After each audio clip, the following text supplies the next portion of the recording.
তিনটে সংগঠনের নামই বলো। ঢাকা জেলা থ্রিহুইলার সিএনজি পরিবহন মালিক সমবায় সমিতি লিমিটেড। আরেকটা ঢাকা জেলা ভারত চালিত সিএনজি অটো রিক্সা মালিক সমিতি। আরেকটা আমাদেরটা হলো ঢাকা জেলা থ্রিহুইলার সিএনজি পরিবহন মালিক সমবায় সমিতি, রেজিস্ট্রেশন নম্বর 2812। আমার নাম মোহাম্মদ আবু সাইদ সরকার। আমি এই 2812 সাধারণ সম্পাদক হিসাবে দায়িত্ব পালন করি।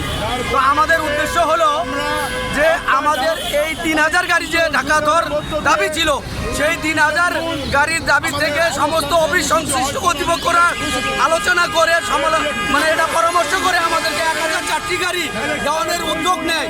সেই উদ্যোগকে সফল করার উদ্দেশ্যে আমরা বিআরটিএ মহোদয়ের কাছে এবং সচিবালয়ে অনেকবার কাগজপত্র এবং দরখাস্ত দিয়ে থাকি। সেই দরখাস্ত চূড়ান্ত পর্যায়ে আসছে।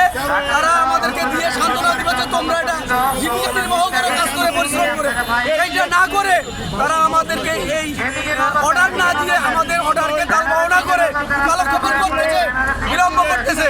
আমরা আমাদের এই শ্রমিকের পক্ষ থেকে এবং মালিকের পক্ষ থেকে বলতে চাই, অতি দ্রুত সময়ের মধ্যে আমাদের এই গাড়ির বাস্তবায়ন চাই।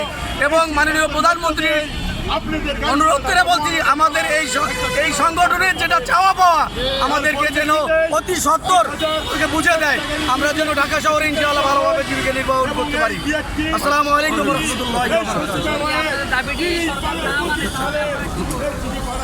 আমাদের দাবি না মানে